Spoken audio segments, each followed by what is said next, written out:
Məhəmməd Peyğəmbərin ərli və naməhrəm qadının evinə gedib başının bitini təmizlətdirdiyini bilirdinizmi? Bəli, belə bir hədis var. Məhəmməd Peyğəmbərin başına bit düşür, o naməhrəm və ərli qadının evinə gedir, qadın bunun başının bitini təmizləyir. Hətta qadın Məhəmməd Peyğəmbərə yemək verir, Məhəmməd Peyğəmbər də həmin qadının evində yuxuya gedir. Bunu bilməkdən ötürü hədisi sona qədər dinləməyinizi xahiş edirəm. Ənas ibn Malik rəvayət edir, Allahın elçisi Ümmü Həram bint Milhanın yanına gedərdi. O, Übadə ibn Samitin həyat yoldaşı idi. Bir gün Peyğəmbər onun yanına gəldi. O, Peyğəmbərə yemək verdi və Peyğəmbərin başındakı bitləri təmizləməyə başladı. Sonra Allahın elçisi yatdı. Daha sonra gülümsəyərək oyandı. Ümmü Həram soruşdu. Ey Allahın elçisi, nəyə gülümsəyirsiniz? Peyğəmbər buyurdu. Ümmətimdən bir qrup insan mənə göstərildi. Onlar Allah yolunda dənizdə döyüşürdülər. Taxtlar üzərində oturan padişahlar kimi idilər. Ümmü Həram dedi. Ey Allahın elçisi, dua et ki, Allah məni də onlardan etsin. Peyğəmbər onun üçün dua etdi. Hədisdən aydın olur ki, bu qadının həm əri var, həm də Məhəmməd Peyğəmbərə naməhramdır. Çünki İslamda məhrəm və naməhram dedikləri bir anlayış var. Bu qadın Məhəmməd Peyğəmbərə naməhrəm idisə, Məhəmməd Peyğəmbər təbii ki, naməhrəm idi, çünki bu qadının əri var. Hədis onu deyir. Yaxşı, naməhrəm qadının evində Məhəmməd Peyğəmbər nə gəzir? Plusda, lap getsə belə, naməhrəm qadın bu naməhrəm kişinin başından biti necə təmizləyir?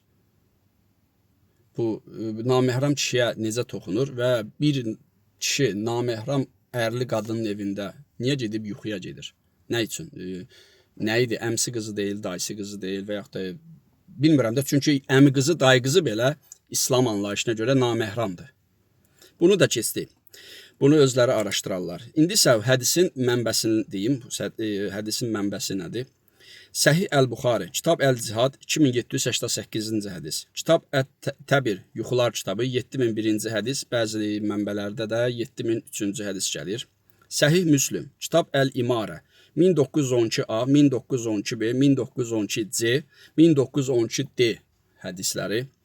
Burada hədis bir neçə istinadla təkrar olunur. Hədisin sənədi Malik ibn Ənas, İshaq ibn Abdullah, İbn Əbu Təlha, Ənas ibn Malik və Peyğəmbər. Hədisin sənədləri bura gedib çıxır. Bir də ki, bu hədisə geniş şərh verən alimlər də var. Bu alimlərdən bir neçəsinin adını deyim. İbn Həcər Əl-Əsqəlani, Fəthul Bari, kitabın adı olar bu. İmam Ən-Nəvavi, Şərh-ü Səhih Müslüm, İbn Əbdülbər Ət-Təmhid. Bunlar da bu hədisə şərh verənlərdir. Bir zəhmət indi burada təbii ki olacaq, agresiv yanaşanlar, söymək istəyənlər, təhqir etmək istəyənlər, heç bir sıxıntısı yoxdur. Verilən mənbələri araşdırın. Əgər mənbələr yalan olsa, belə bir hədis olmasa, həmişə olduğu kimi yenə gələrsiniz, dininizi söyüş və təhqirlə müdafiə edərsiniz. Heç bir sıxıntısı yox. Nə qədər Quran ayəsi olsa da ki, söyməyin, söyülməyin. Amma bu hədisin mənbəsi varsa və bu hədis kitabda yazılıbsa, bir zəhmət söyməmişdən qabaq düşünün. Çünki olan bir şeyə görə kimisə söymək ən azından acizlidir. Sona qədər izlədiyiniz üçün təşəkkür edirəm. Kanala abunə olmağı, bəyənib paylaşmağı unutmayın. Bu kimi mövzularımız çox olacaq.